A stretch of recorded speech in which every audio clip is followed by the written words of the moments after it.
Hello, everyone. Hello. Hello. How are you doing? Good How evening. are you all doing? Hope everything is good.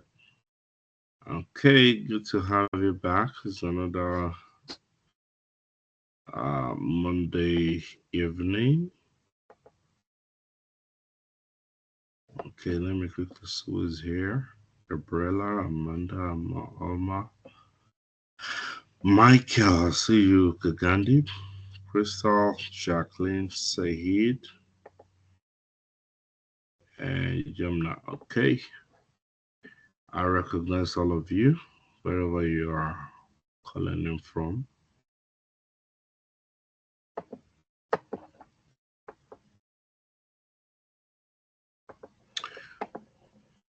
All right. I believe everybody, some of our colleagues will join us later. So while we're trying to catch up with where we stopped last week, let's quickly have a little recap of what we did before we go to today's topic. What we did last week, or the topic we discussed with last week. Let me see. What am I going to start with? Michael, where did you go? Yeah, Oh, I'm okay. here. I just turned.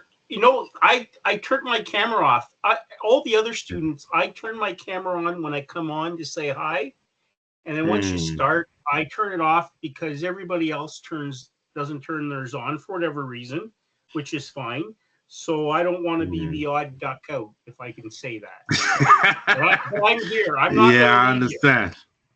Okay. But yeah, you're giving me that moral support anytime I see you online. It's okay. So it seems it doesn't seem that I'm talking to myself, right? So I have that consciousness that yeah, people are people are still with me. All right. I'll tell So you this what. is how For tonight, I'll sorry. turn my camera on. Oh, thank you. That's great.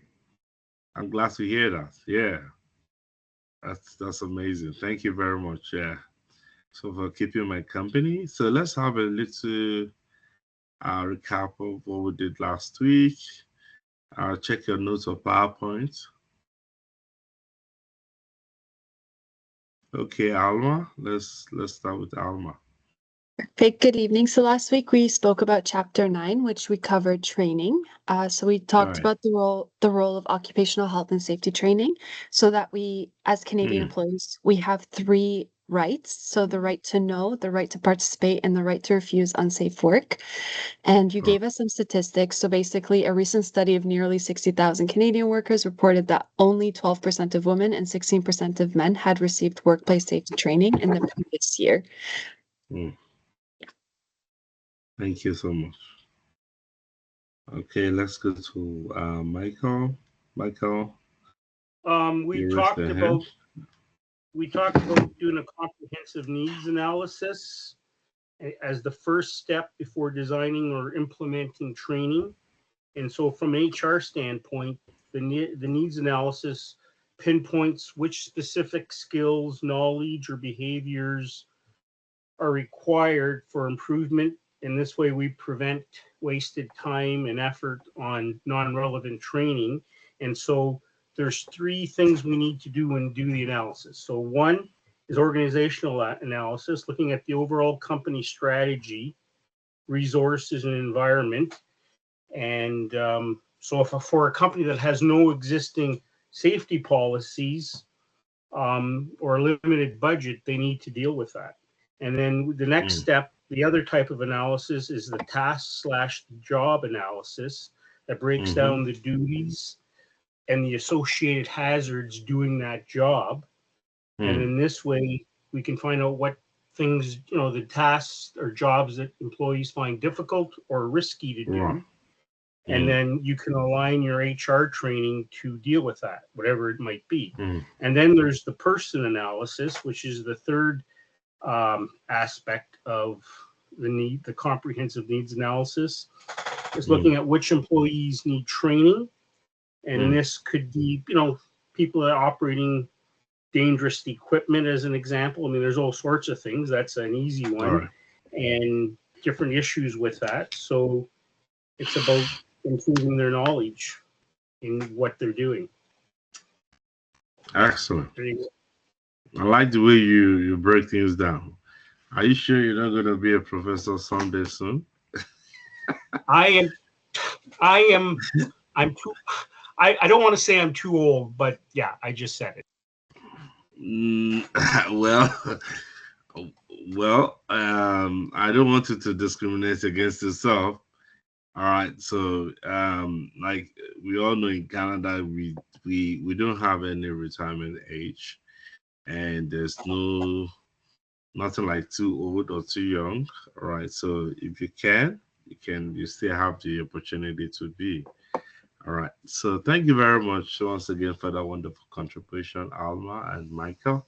So today we don't really have too much time because we have two topics, two chapters to cover. So we have loads of things to talk about. So let's um let's quickly move on to chapter 10. So we're going to be looking at chapter 10 and chapter 11 of our textbook.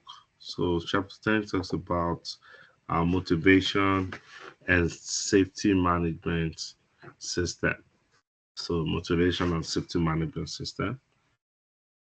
Please just confirm again if you can see my screen. I'm sharing my screen right now. So if you can see my screen, please just confirm. Okay, great.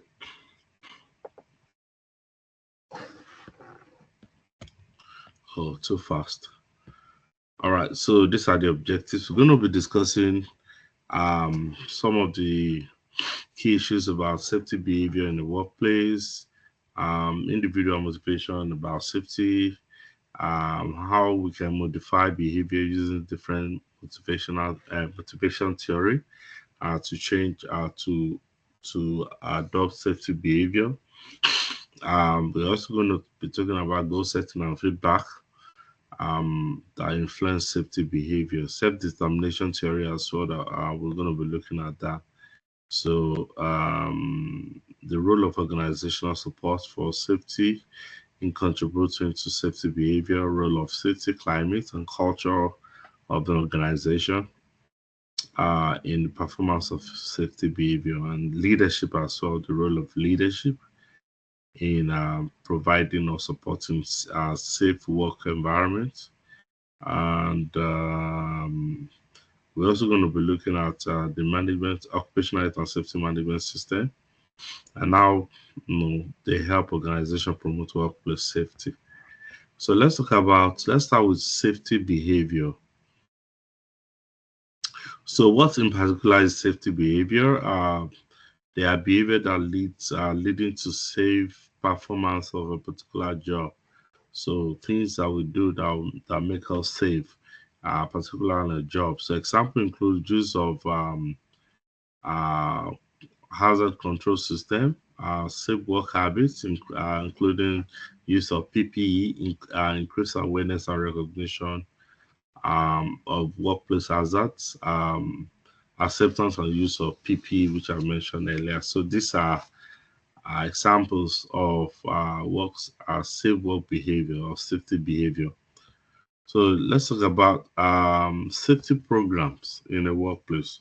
So safety programs are programs that optimize our awareness and behavior, you know, about safety in an organization. And we have three interventions under these safety programs. So we have the first one, which falls under engineering interventions. So these are modifications, change to physical environment to reduce hazards and hazard exposures in the workplace.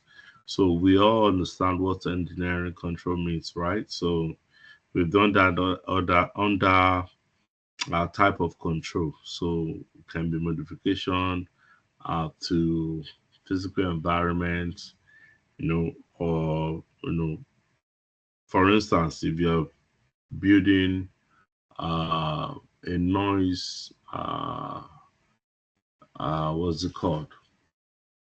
So if you're like maybe modifying your work environment to be noise proof, that's an example of engineering intervention. Then we have administrative intervention, which also falls under administrative control.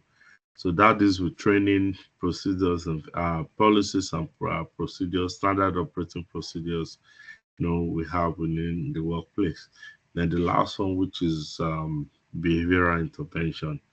So it talks about how people behave, people's attitude, character, and behavior towards health and safety. So change in employee attitude, their knowledge, what they know, okay, and their behavior. So these three interventions cover safety programs, and we're going to be explaining better. So all these three interventions can be successful if they are well planned. So I know engineering control might be a bit challenging, but it is important to understand that safety behavior is very important in the workplace. Once people adopt safety behavior from individual level to group and organizational level, the workplace become more safe, and it becomes safer rather, and there will be less accidents and less of hazard issues. Let's look at this picture here. This picture talks about a welder that is wearing um, the welding goggle, and also is it a shade of goggle? Yeah, something like a shield and goggle. And there's the person is also wearing hand gloves, all right, welding hand gloves, perhaps safety boots. All right, these are, you know, the PPE shows that the person is adaptive to safety behavior in the workplace. Okay, so let's continue. Safety behavior can be distinguished as one, safety compliance. So where you follow rules and procedures of doing a work safely, and safety participation. That talks about the extent to which employee goes beyond compliance and engage proactively and voluntarily to actively improve safety. So safety behavior, one, complying with all the rules and regulations and guidelines of health and safety within a company. And the other part is talking about safety participation, which is, of course, also part of the embedded workers' right to participate. All right. So, do you have a question? Okay, I will just pause and ask. Do we have any questions so far? Okay.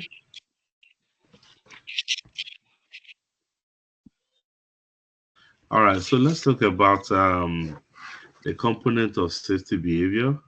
So under the component of safety behavior, we have ability, motivation, and opportunity.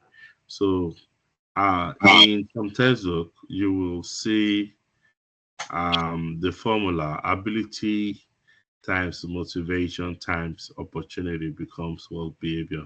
Okay, that's what we have here. The safety performance. The safety performance equals ability times motivation times opportunity.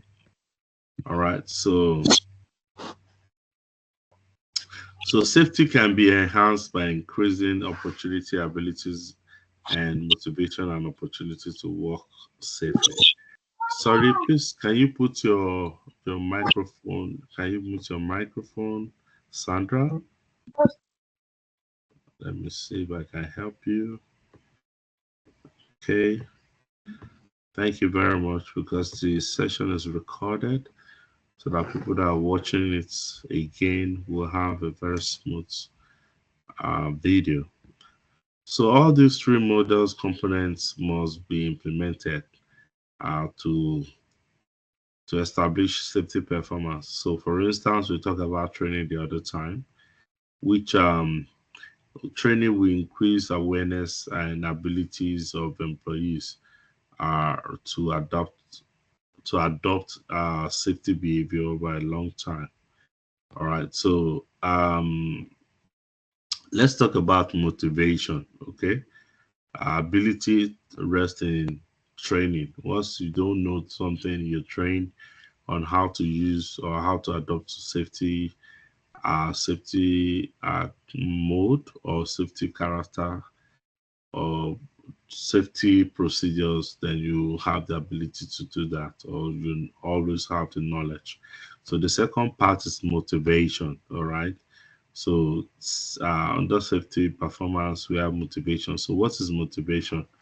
So motivation is willingness, okay, individual willingness to exert effort to enact safety behavior.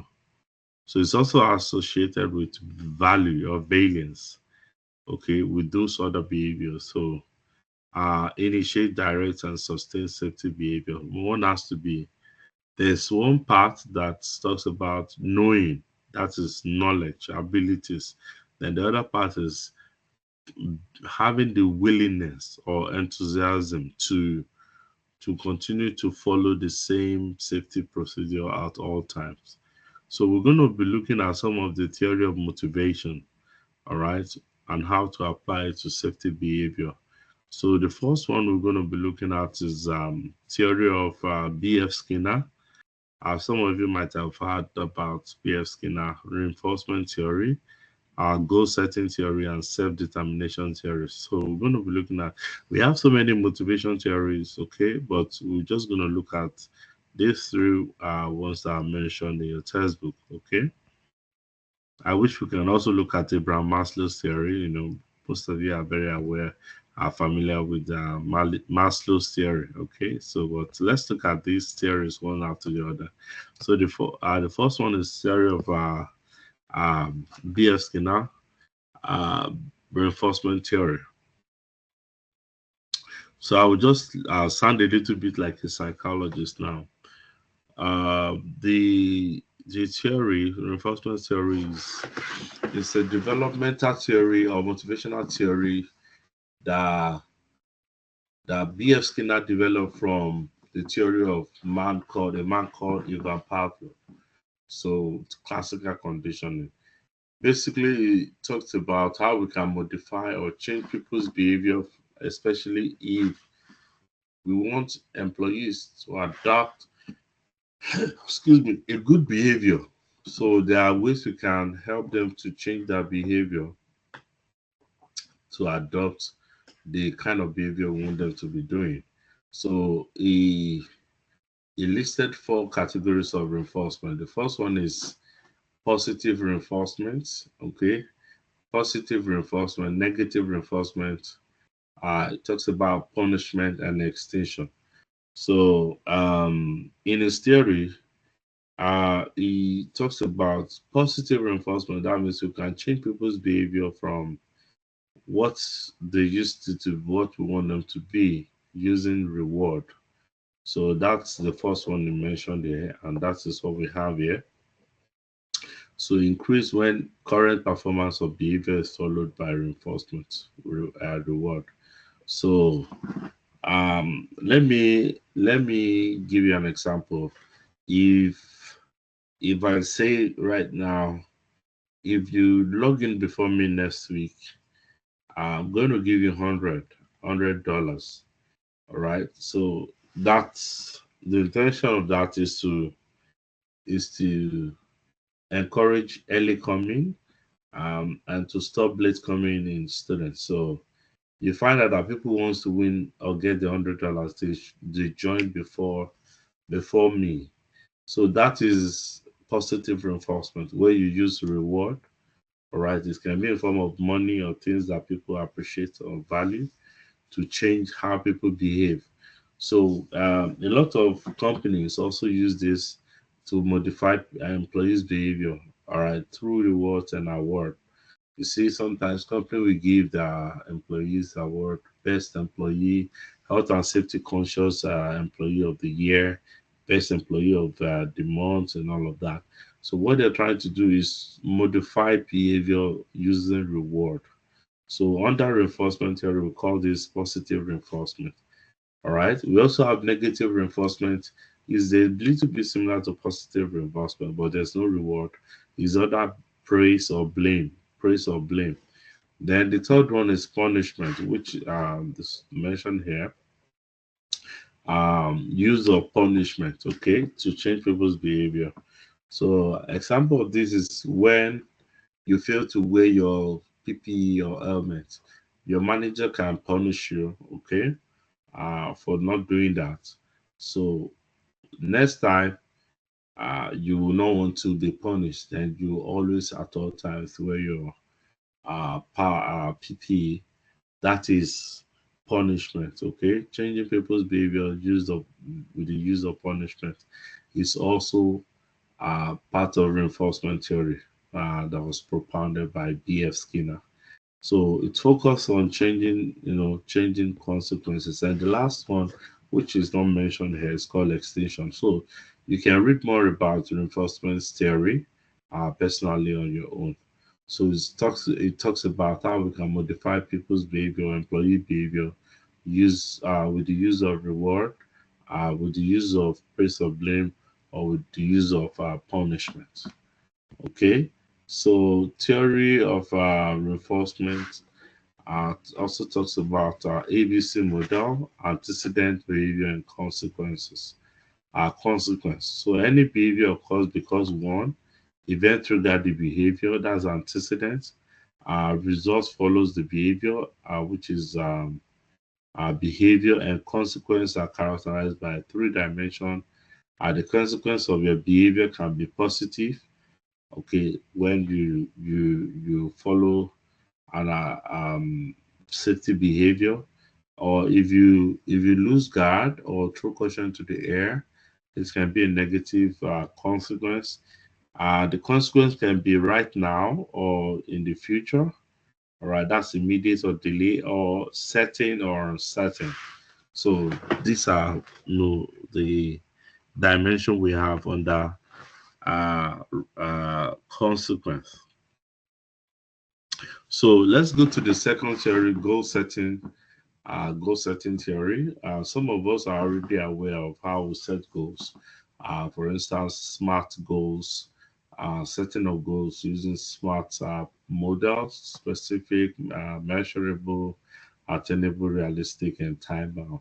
So goals serve as an antecedent to behavior in four ways. One, direct attention and actions to the desired behavior, which create more focus, mobilize efforts towards actions to achieve the goal, increase persistence, that is when you keep trying, and of course, motivate search for effective strategy to help obtain there.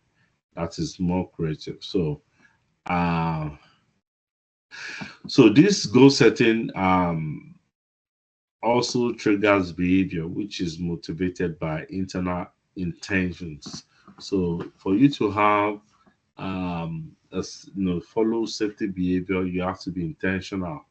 Intentional. That is from within you. You must be intentional about your goal. And these are the four categories of you know areas to achieve safety behavior: direct attention, um, you must be mobilized. You must mobilize effort to attain that behavior, and of course, keep trying, increase persistence, and motivate yourself to do more so that you can be more creative. In goal setting, we have five factors that increases the effectiveness of goal setting. One, your goal must be difficult and challenging. Okay, your goals must not be too easy to attain. The second part is that you must goal must be achievable. It must not be too hard or too soft. Okay, then goal must be specific. Individual must be committed to their goals and feedback regarding goal progress. So all of these functions or factors are under the the acronym called SMART. Okay, SMART goal: specific, measurable, attainable, realistic, and time bound. So some of you are aware of this goal setting theory before, and this here we're really looking at how we can apply it to improve or to optimize safety behavior. All right, the third theory we're going to be talking about is self-determination theory. Okay, self-determination theory talks about how people are motivated by a variety of things. Different categories of motivation reflecting people's very reasons for acting, you know, and distinguish motivation and motivating factors and factors that are demotivating. So under self-determination theory, people it brings about people realization, all right, people's realization of who they are, what they are capable of doing through what's motivate them intrinsically or extrinsically. So under this we have two categories of factors. So uh, we call them contracts in self-determination theory. So we have the first one is our motivation versus motivation. So our motivation are things or factors that demotivate people.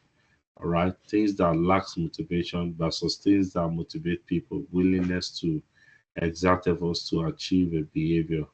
Then intrinsic or extrinsic motivation versus intrinsic motivation. So people do things because of external reward, okay, or people do things intrinsically from internally, not because of reward or because of personal interest, passion, because of personal achievement. So, and the last one is controlled motivation by autonomous motivation. So, controlled motivation are where people act in response to various pressures, either from their manager or as a result of law. The autonomous motivation are people engage in an action on their own will and volition, not because they are controlled or they're going to be punished by their manager. So, these are the contrasting factors we have under self-determination. And to crown it all, self-determination is all about knowing who you are, okay? Knowing who you are personally versus when people or things in your environment push you to do something. So naturally, some people are just good at doing something without being pushed by external factor. While some people will not do something or certain things until they are either forced to do that thing or they are pushed by external factors. So basically, that's the summary of self-determination. So in the summary of the level and types of motivation in under self-determination. So just talking about, it's also related to the theory of Frederick Herzberg. Some of you that are very familiar with motivation theory, um, Frederick Herzberg, intrinsic and extrinsic, the two-factor theory, the motivation and hygiene factor.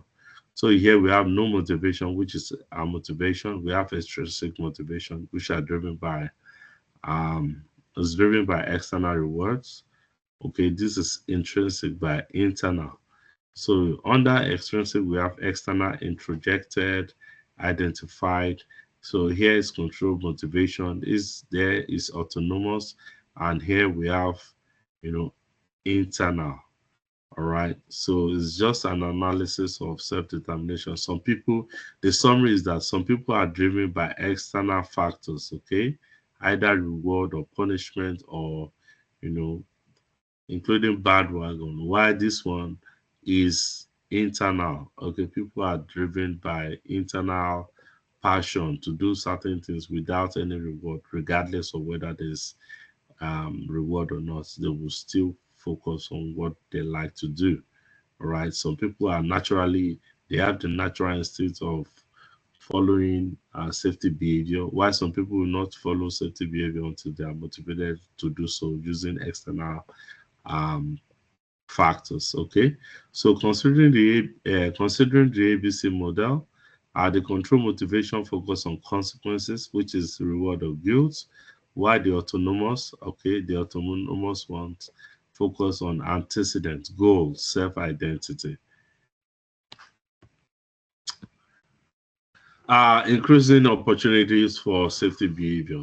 So, what's opportunity? Resources and organizational support for safety behavior, which must be in place in conjunction with ability and motivation. So, one thing is to have motivation, another thing is to create opportunity and enabling environment that will support safety behavior at all times. So, management has a lot of things to do in creating the right opportunity for people to adhere to safety behavior. So part of what management needs to do from the leadership is to create safety climates.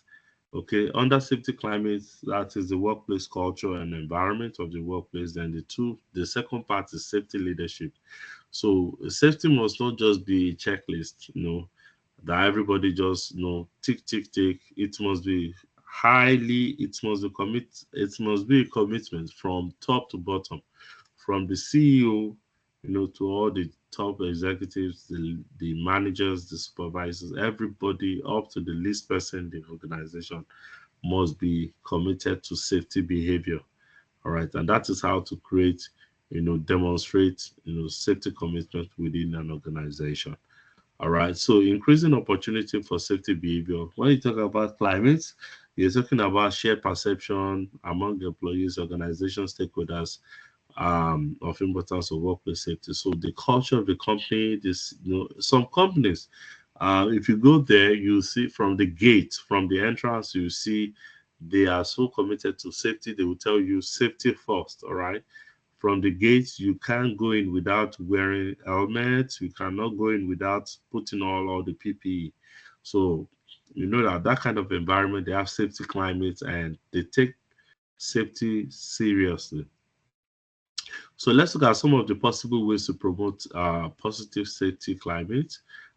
In a company, you have to provide safety training. We did training last week. So training is very, very important and is also establishing workers' right to know, right to participate, and right to refuse unsafe workplace. So also enact policies and procedures, including guidelines related to occupational health and safety, and that's how to create a safety climate and also include safety information along with our production goals. So, what are the safety information we're talking about here? Health and safety awareness, women's. Okay, women's, we discuss women's all the time. So, making sure everybody within the company are aware of, at all times, everywhere they go, there's posters, there are flyers around that talks about safety information at all time. Sorry about this. Okay, yeah. So what about the leadership? Okay, leaders are, they are influencers within the organization. So they must be committed to promoting safe workplace at all time. They must be committed to safety behavior from top. Active safety leadership is associated with better safety records and positive safety outcome at all times. So leaders play a major role or pivotal role when it comes to influencing workers to follow safety behavior in a workplace. So it must be from the top to bottom. So leadership by example. They must lead by example. So opportunity for safety behavior, active safety leadership. Let's look a little bit about the safety leadership, active transactional leadership versus transformational leaders. The transactional leaders will also talk, they will always articulate the tasks that are required to meet safety expectations. They will always talk about it, just like managers will ask you. They will just ask you to always at all times, wear your PPE, follow guides, rules, follow this. They can also use rewards, okay, to influence people, all right, to to follow guidelines. Why transformational leaders, they don't ask, they do it. All right, they lead by example, emphasize employee well-being, and championing safety through influence. By doing it, they are leaders that change things, that are transformational. Then the method they use includes influence, idealized influence, inspirational motivation, intellectual stimulation, and individualized consideration.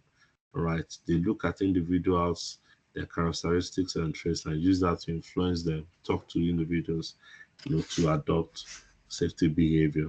So both leadership styles are good, okay, but sometimes leaders can be transactional depending on the situation. So our advice, it's very good to have a situational leadership skill where you can use both transactional leadership or transformational leadership, as the case may be. You can swap between the two. Let's talk about organizational health and safety management system, OHSMS. So, which reflects an interactive collection of strategic organizational approaches and programs focused on identifying, achieving, and maintaining desired occupational health and safety targets. So, under OHSMS, um, it also promotes safety performance that we talked the other time, ability, motivation, and opportunity for safety behavior. All of these are reflected in OHSMS. Leaders as well from all levels within the organization must, continue to, play a pivotal role in prioritizing, integrating, and communicating safety culture to everyone in the organization. So these are some of the elements of OHSMS, Organizational Health and Safety Management System. We have management commitment, leaders and employees participation, resources embedded in all organizational areas, accountability, occupational health and safety policies, goals and objectives, roles, clarified planning and development, training, hazard control, preventive and corrective action system, evaluation, and continual improvement. So all of these are elements under organizational health and safety management system, which must be committed to by everyone within the organization. We also have our safety standard in Canada, International Safety Standard. We've done this before, the CSA Z 10014, which is the Canadian Standard Association under OHSMS. All right. And it's also based on the project management style, PDCA, plan, do, check, and act for continuous improvement or casing. All right. I don't want to talk too much about project management here, so because it's interrelated. So this is the model for PDCA and what we have under each of those: plan, do, check, and act. All right. So it's a model that we use to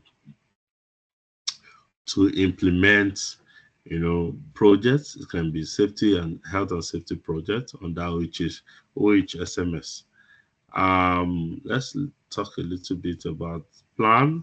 Talks about consider hazard and risk, legal requirement, and goals of the health and safety. Do ongoing safety activities such as emergency preparedness, safety training, preventive measures, and check, which involves incident investigation, monitoring, and audits.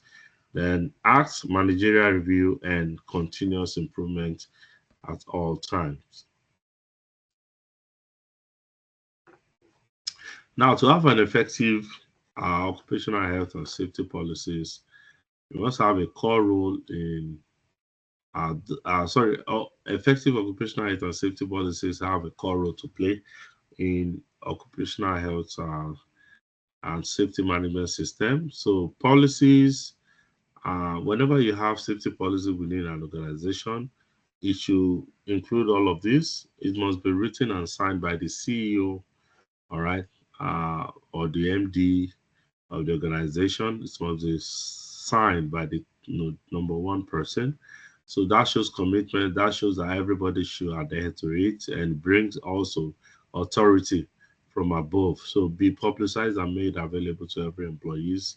So possibly, in all the notice boards, so everybody should also have it as part of their maybe SMS or emails. Outline the purpose of the program and define involvement and responsibilities of all employees towards safety, and be developed in consultation with employee groups, especially if you have union within your organization. The health and safety policy must be developed, carrying everybody along, and everybody um, should impute the ideas into formulating that policy, so that there's commitment, there is everybody's input in the policy. And the last part we're going to talk about here are standards, Canadian Health and Safety Standard, CSAZ 1000-14, guides organization towards occupational health and safety management system. So in Canada, OHSMS are mandatory in some industries, and in some industries they are voluntary.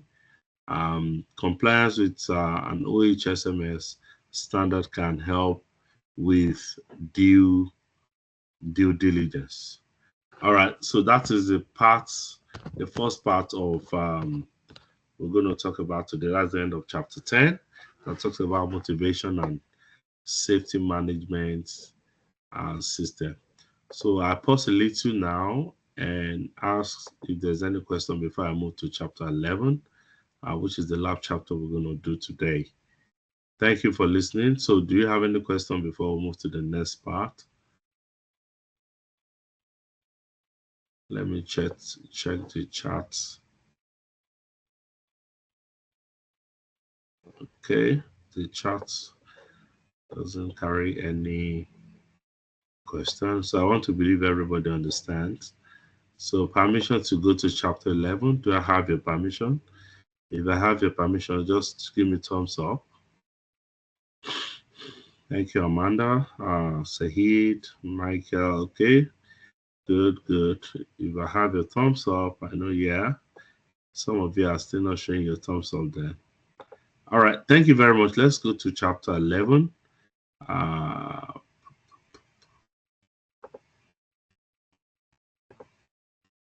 Okay.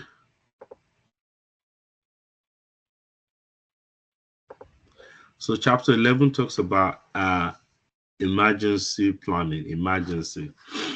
So emergency planning, the objectives includes, we're going to be defining what emergency is, and list of the key elements in emergency preparedness, how to prepare for emergency, describe this concept of emergency plan. And we're going to be also talking about necessity of having emergency and evacuation plan within an organization. We're also going to be describing the principles of fire prevention and suppression. So let's talk about emergency. All right. So if you remember when we started this course, I showed you, I think we watched some films, all right, about fire, accident in Quebec, Mississauga. There's also one called the Standing on the Edge.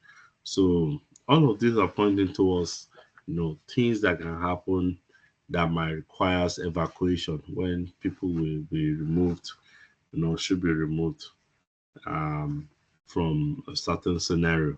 So we have so many emergency situations that happened in the past that calls for people to be evacuated. So in 2017 flood in Ontario, the Quebec, and all of these are reaching insurance damage reaching almost 223 million. Our individual as well as business also experience different costs, and risk associated with natural disaster or act of God. Our initial focus during this disaster is to first of all evacuate people from that scenario, so that everybody's lives are safe. Then, following a disaster, business need to also return back to their normalcy after everything is contained. All of these are part of what should be in emergency in an emergency plan. Okay, so let's have a little bit of introduction. In your textbook, they mention different situations or different accidents that has happened in the past. From 1998 ice cream and the ice storm in Ontario and Quebec, um, to outbreak of SARS, pandemic, and 9/11 in the United States, even to the recent one in 2019, COVID pandemic that called for shutdown of businesses across the world. All right. So all of these are situation, emergency situation. All right, situations. And let's look at how organizations should respond to emergency. So organizational response to emergency. So first, local emergency organizations like the municipal emergency services. For instance, in I live in Toronto, right? So I live in Scarborough area of Toronto, and we have emergency services, the EMS. We have the firefighter, we have the paramedics, the police, office of the emergency management. Anytime you call 911, so once they pick the call, they direct these people to the point, to the location where you're calling from to assist. Whether it's fire, whether it's crime scene, whether it's medical issue and somebody is number somebody needs help and they needs to send ambulance right away. So the local emergency organization run by the government, okay, should always be in place at all times.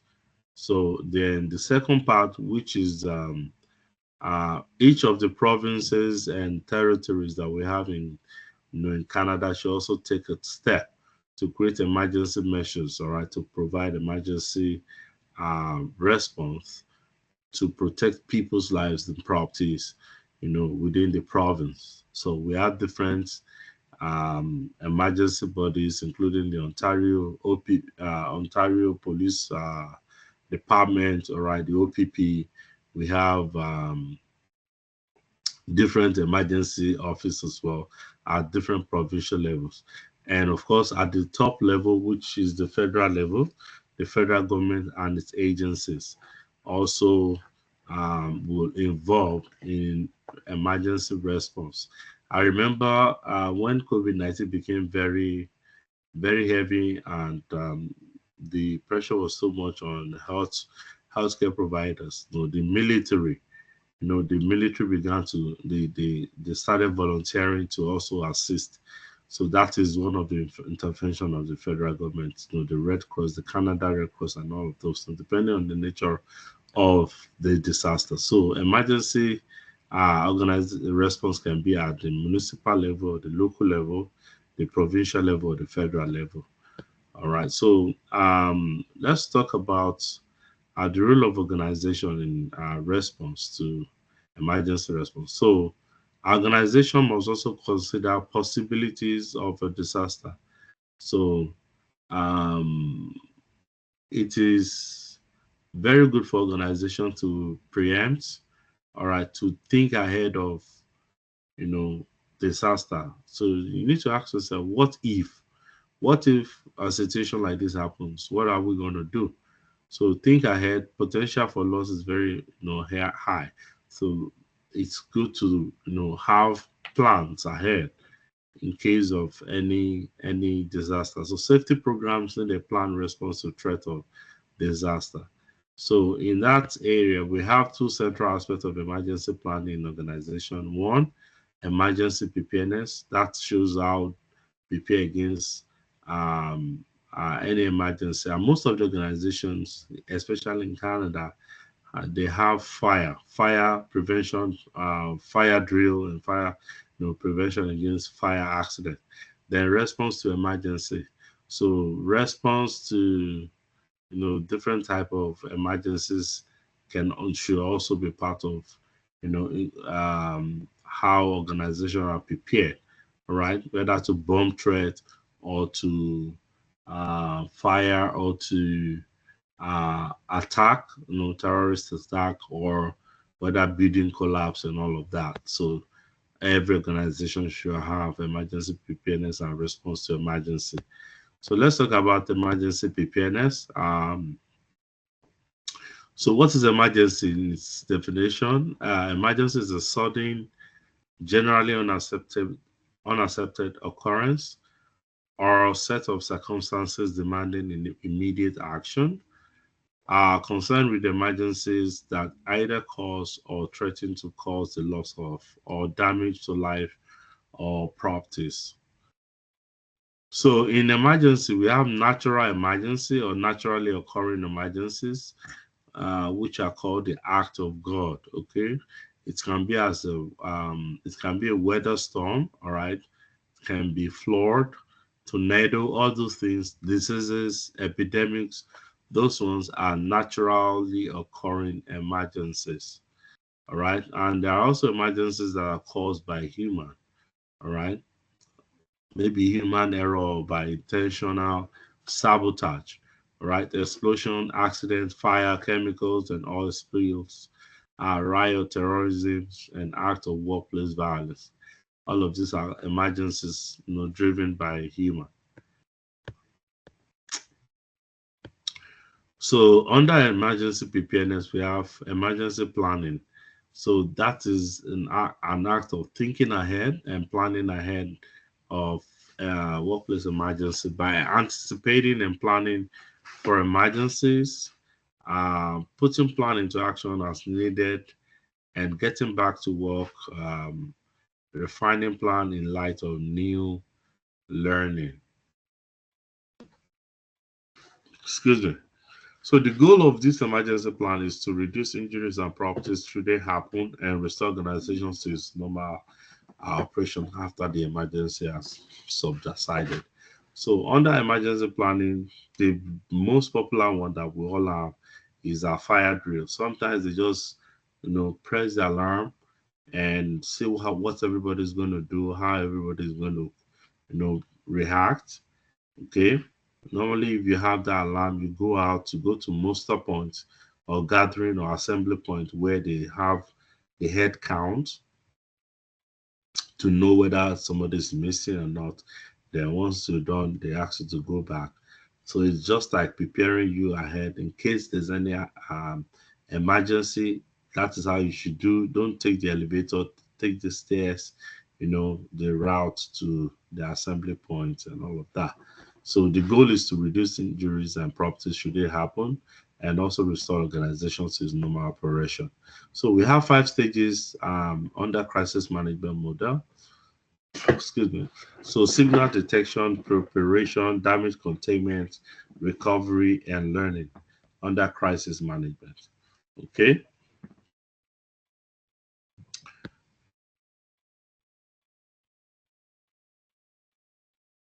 So let's look at these 5 stages under crisis management.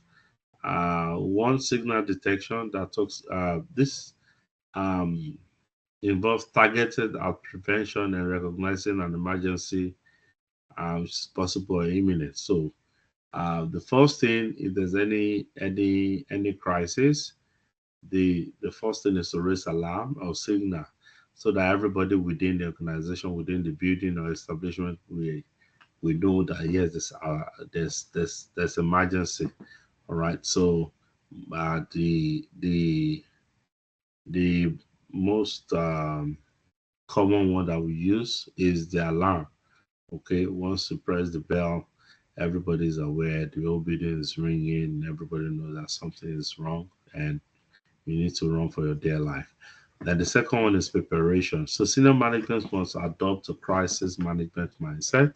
That is the commitment from top, all right, and creation of response plan, emergency response plan, who, what to do in case there's an emergency. Do you have your committee in place? Then you must also introduce training in case of emergencies. The people need to be trained on what to do, where to meet, where to what not to do. Training is very important. Then stage three is damage containment. So according to crisis, that means something bad has happened. We must contain it so that it doesn't extend beyond bearable situation. So consumers crisis management resources. Also, we have literature on organization communication, how to communicate with people, all right, and organizational support, employee assistance program or employee and family assistance program, which deal with people's emotions, help people to overcome stress, depression, and things that they might have seen that can disturb their mental health. Stress intervention focuses largely on activities at that stage. So that's all of these are under damage containment. Then the stage four talks about recovery. So recovery can be short or long term plan to resume back to normal business and also involves people who have gone through different traumas and emotional disturbance to recover back to their normalcy and be able to continue to work. And stage five is learning. So you must review the accident or incident. What are those things that to learn? What can be done properly next time? Improving operations and procedures so that subsequent occurrence will not happen again. So these are the five stages under crisis management. So emergency preparedness. Let's talk about emergency preparedness. Pre-contact stage, contact stage, and post-contact stage. So pre-contact stage talks about assessing hazard and planning potential responses. Sometimes it might involve committee or special people who are very familiar with health and safety to identify, assess hazards, and plan potential responses ahead of time. Contact stage talks about evacuation. If accidents or emergency happens, how do we evacuate people? Do we evacuate just to muster point or completely out of that area? How do we care for people who are injured? Numbers to call, including 911, ensuring emergency response team are working at all times and do what they need to do. They need to also be trained at all times. Then post contact, which involves dealing with emotional trauma. I think I've mentioned that as well, of emergency and issues regarding orderly return back to work, containment, restoration, and return back to normalcy or work normalcy, return to work. So pre-contacts. Okay, these are broken down at the pre-contact stage. Um, Things that we must consider necessary elements in managing emergencies include everybody must the company must have an emergency plan, hazard evacuation, emergency response plan, evacuation plan, notification of authority, that includes even the government, about the emergency and supplies and drills. So these are what we have under pre-contact. All right, under pre-contact we have hazard evaluation. So HR with health and safety professionals or experts must evaluate hazards, okay, including those that can cause emergency. If you have hazardous materials, storage of flammables, um, electrical materials, or electrical stations say that can cause ignition, all of this must be evaluated. And once you evaluate and you consider that they have high risk, then you must have a plan, to prevent emergencies and to also plan in case there are emergencies coming from all of these, points, what you should do, what are the response plans. No, the response plan should be written, published, and also posted for every member of the organization to note, to see, and to prepare. So there must be a good alarm facility within the emergency communication device. So everybody in the plant must be, familiar with the alarm sound. If there's alarm, they know that there's emergency and immediately evacuate themselves to safe location that has been identified for every one of them during the training program or the emergency training. So the next one is evacuation plan. So there must be a proper evacuation plan to evacuate employees from the danger zone, including everybody within the establishment. um, away from the emergency as the location of disaster is very important. So the company must be prepared at all times. Every worker in the plant must also know exactly where to congregate. Please understand that, underline that, where to congregate or where to assemble.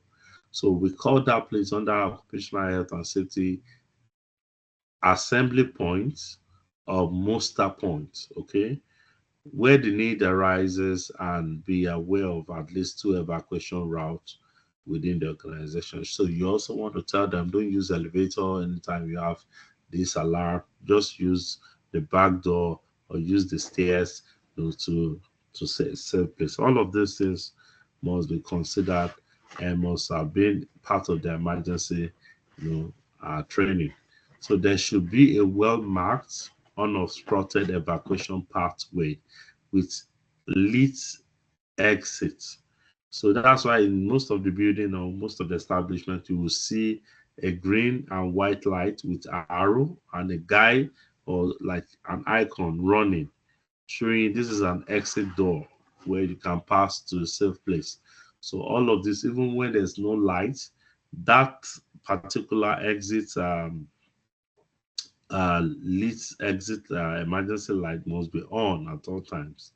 So to show people where they can, pass to get to a safe place. Okay, so still on the emergency pre-contact, we have a evacuation plan, basic requirements in pre-contact. We have the site must be divided into small but related areas where workers in each of these areas must be identified and trained to recognize and remember workers who are not part of the session. So every department, for instance, must know themselves. All right. In case there's an emergency, each of the department has where they will meet, and do your head count. The purpose of that is to quickly identify if there's anybody trapped in there, either in fire, so that can quickly identify and tell the emergency team for rescue purposes. Outside the building and away from any roadway, there should be an assembly point. I think I mentioned that earlier, that allow for movement of emergency vehicles. So some of us might have also experienced this in case there's a fire truck that is coming, or fire trucks and all the emergency things. There must be an emergency walkway or driveway rather, where they can park and quickly access the building, to save and to save the situation, the emergency situation. And once every employee has been accounted for and extent to the emergency has been determined, employee can be instructed either to return to work or to go home and report when they are called back that it's now safe to return to work, depending on the emergency situation. So if it is a false alarm, they can ask you immediately to go back, and start your work again. And if it is something that is bad, then they can ask you, hey, guys, go home. We're going to call you next tomorrow, when it's safe to come back to work and start working again. Evacuation plan, any critical equipment and process that may increase our overall risk of emergency should be addressed. The end of the emergency can be called only by the senior person responsible for operation emergency procedure. So some organizations will even tell you no employees are authorized to address the press. Okay, so the senior person who is in charge should address the press and also call the operation emergency procedures, should tell you yes, it's back, it's safe to come back or not. So there must be a senior person who is designated to communicate and to be in charge of that. A post evacuation assessment must be done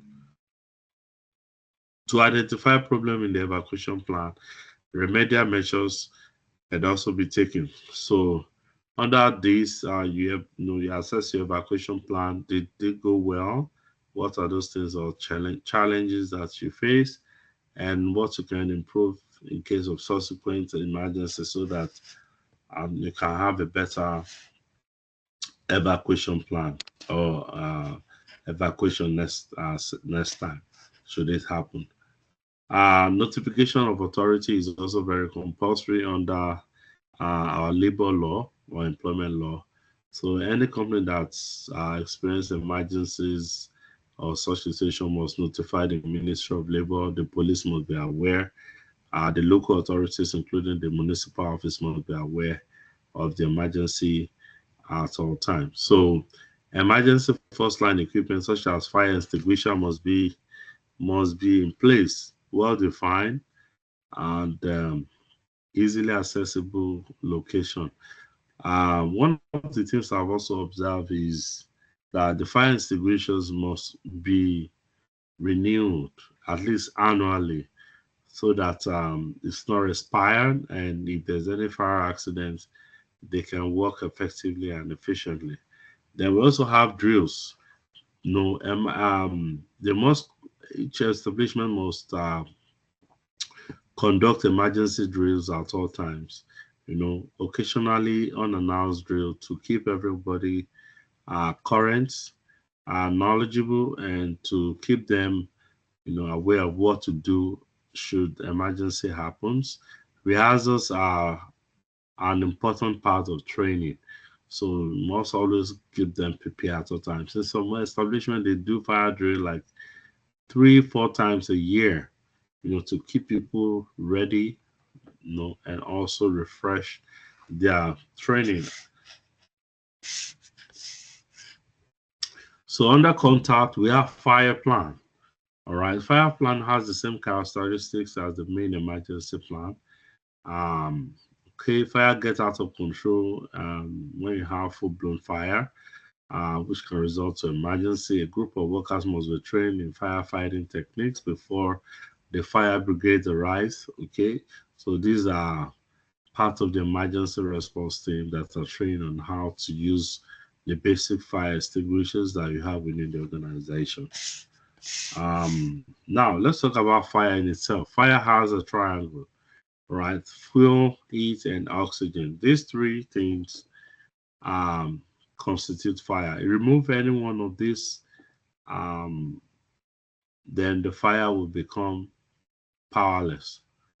So whenever you say fire, there must be fuel. Okay, there must be fuel, and that fuel is not necessarily has to be gasoline, all right, or propane. It might be paper, it might be wood, it might be something that is flammable. There must be heat, combustion, and oxygen. So the chemical reaction of fire, heat, fuel, and oxygen that forms the fire triangle, which is also called the the fire tetrahedron or fire triangle. So now, contacts. Fire has 4 stages. The 4 stages of fire, right? The first stage is the incipient stage, which is just like the lightning or ignition stage. Then the second stage is the smoldering.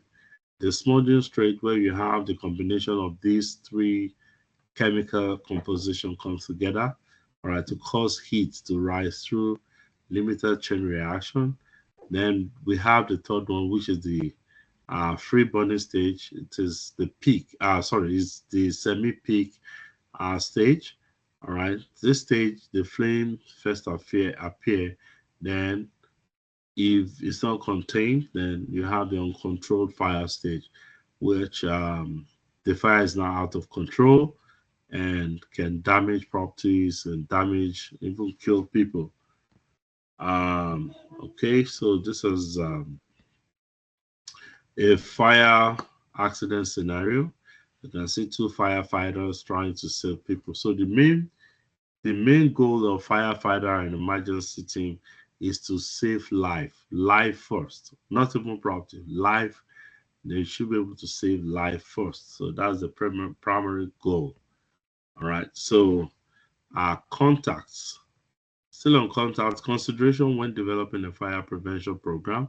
So when you are developing your fire prevention, you must always start from your structural design. If you are building a structure, the structure must be well planned. All right. The standard for construction of buildings are detailed under the federal and provincial and territorial fire codes. All right. We also have the fire marshal and building codes in our municipal government bylaws. So some those those standards and codes must be adhered to when building any establishment or even any house or structure.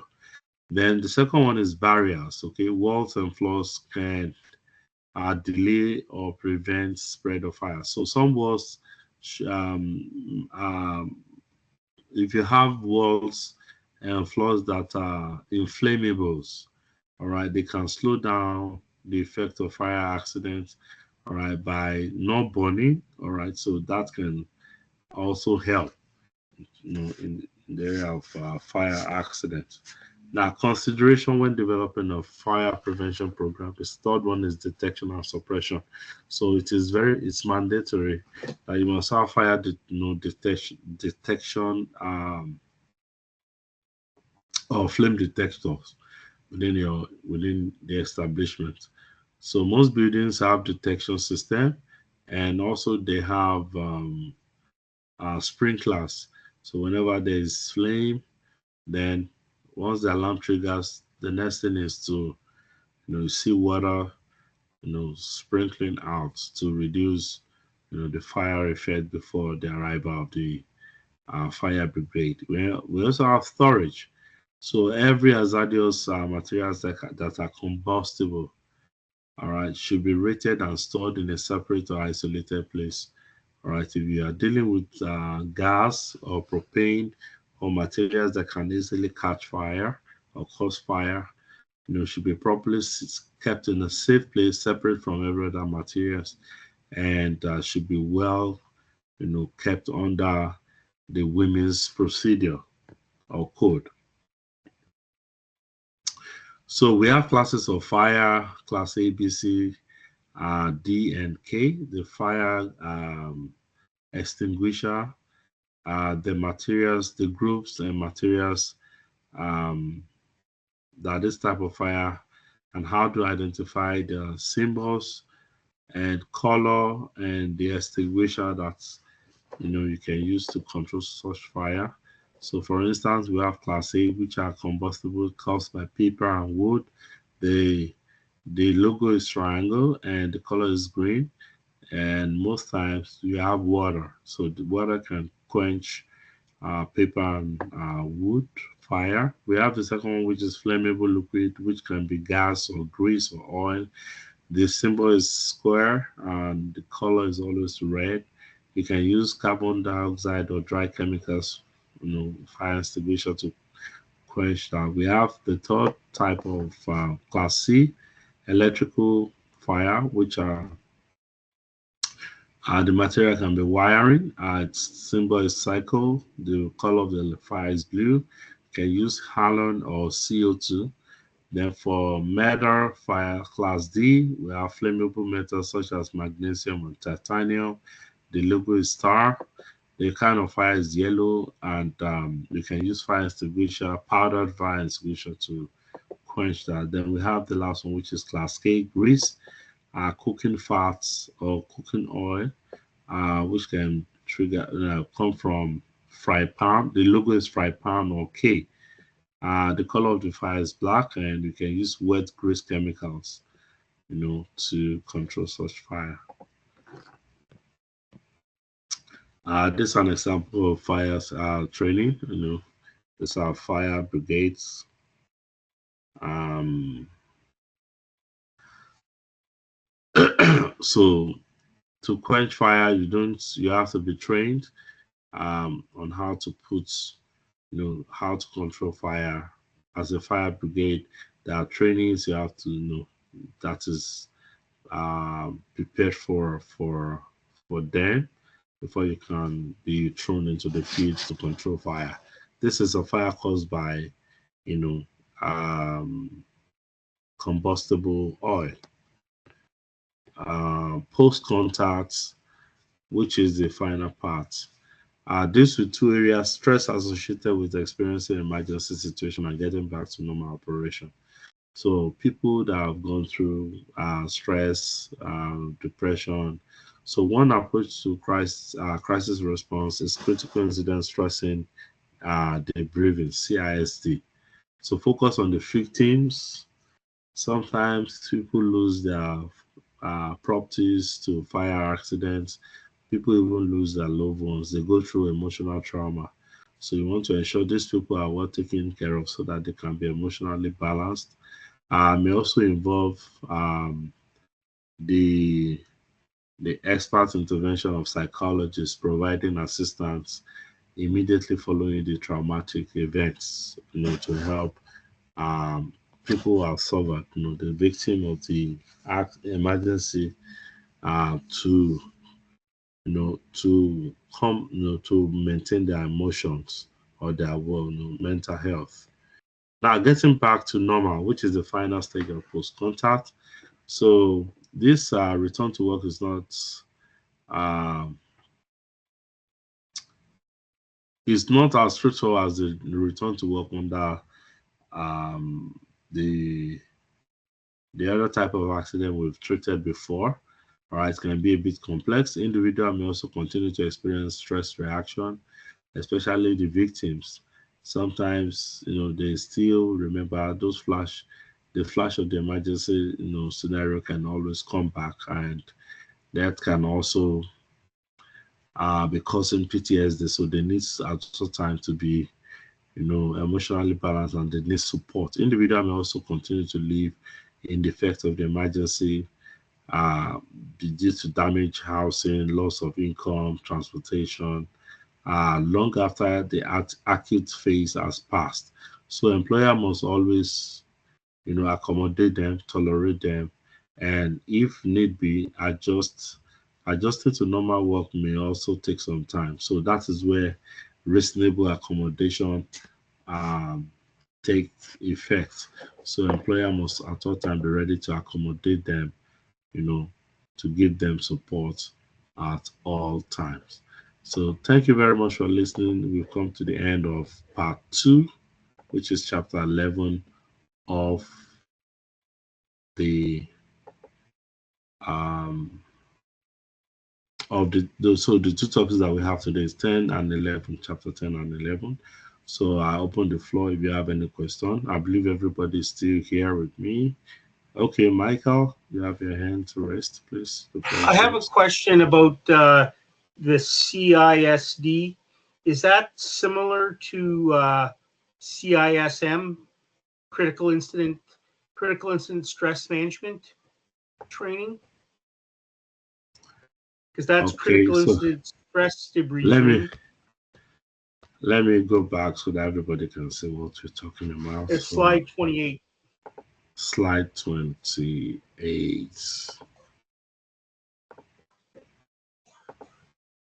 chapter 11, right? Yes.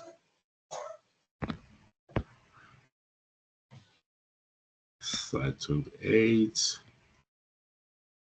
Okay, so can you please repeat the question again? The critical incident stress debriefing.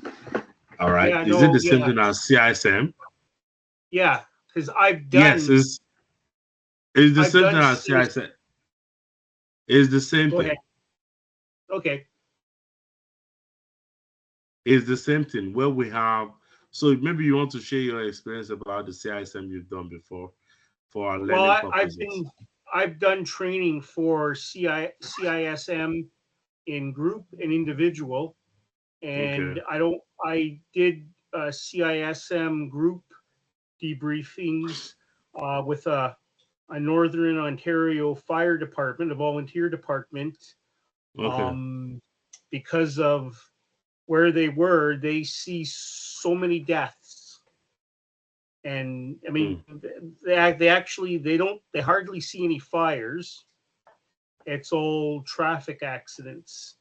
Okay. And I mean, there's fires sometimes, unfortunately, but I took the training, and because of my position in the Okay. community, I was a volunteer to do Mm. these, because the CISM, anyways, is designed to bring professionals from different disciplines together to rally when there's emergencies in the community. Uh, yeah. So it's similar for CISD.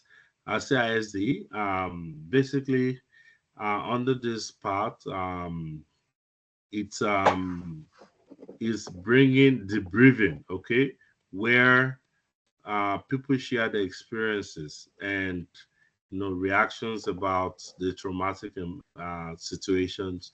So is the purpose of the CISD is for learning purposes, what we did well, what we could do better next time. So across all persons that were involved, so that it's a learning phase for everyone, and it also helps to plan, Yeah. or Okay. solidify or up their game, against subsequent emergencies. All right. So So it's it's similar. similar. Yeah, it's similar. Yeah, it's It similar. just the CISM is a little heavier on helping people cope after the immediate aftermath of an Yes, emergency. exactly. Yes, of the emergency, the trauma, and all of the emotional disturbances. Thank Jacqueline, you. you're welcome. Jacqueline? This is a question regarding the group assignment. I believe one of my group members messaged you our group names, but we just don't see our group on the Blackboard. When did you message me? Oh, When did you message me? sorry, I'm just taking a look. And March 11th? who March 11?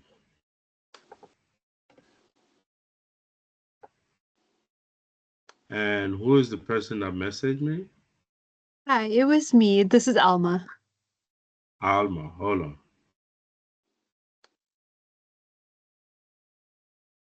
I must have missed a message. So, Alma, I've not created a She message. messaged you So on please, March 10th. so you know what you're going to do for me.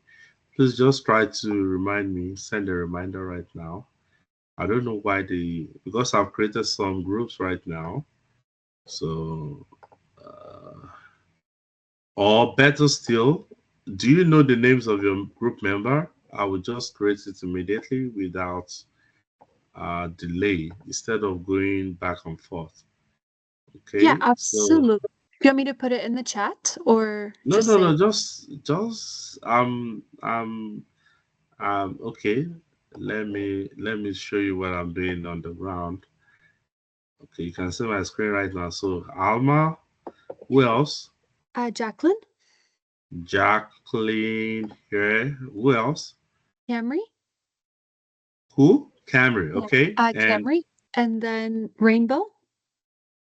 Rainbow. Where's Rainbow? Okay, right there.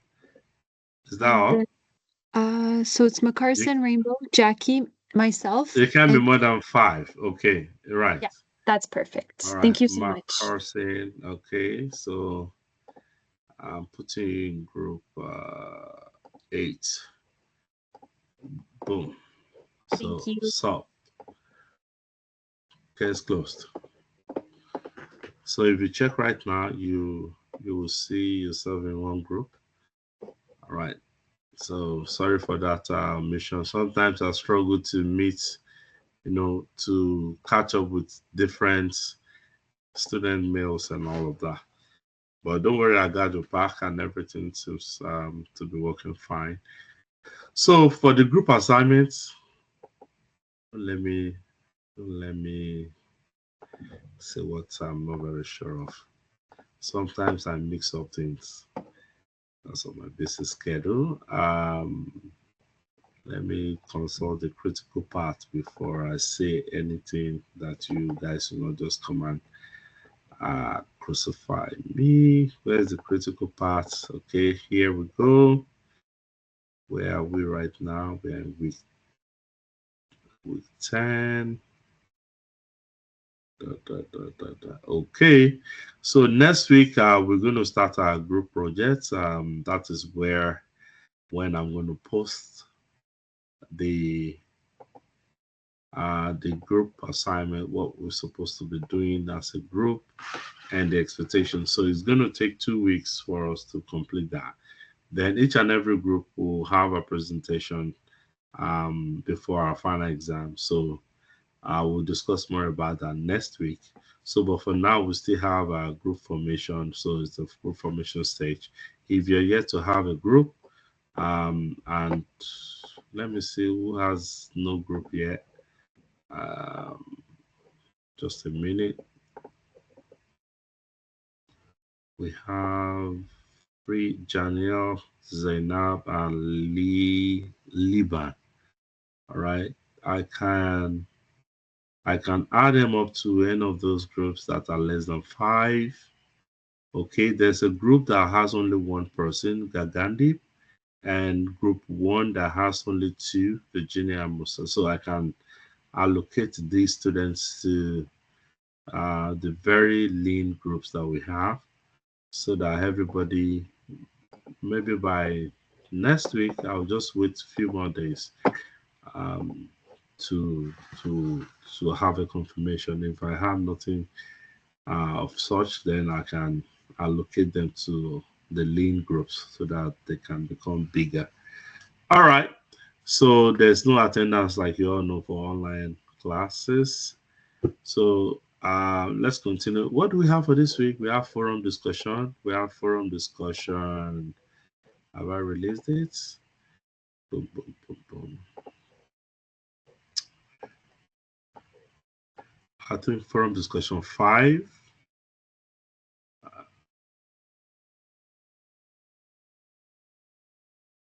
Yes, forum discussion 5. Let me just quickly release that. It's going to be visible right now.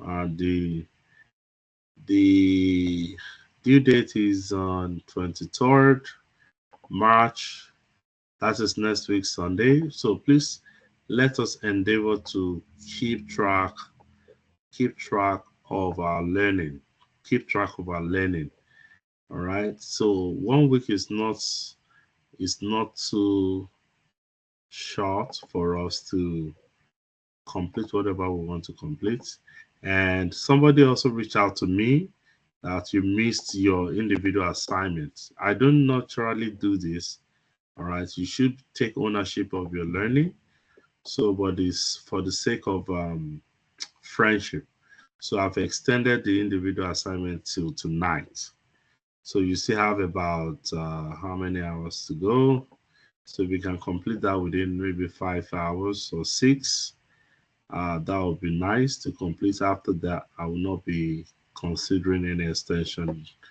It also, extend my own job when I'm supposed to start grading. All right, but that is it is what it is. So please, if you have not completed your individual assignment, you have extra 6 hours. I've just extended it for you to complete that. It carries 10% of the total grade, so it's a big one. It's a big one. All right. So, any question, observation, advice, addition, subtraction before we go? Okay. Is there none?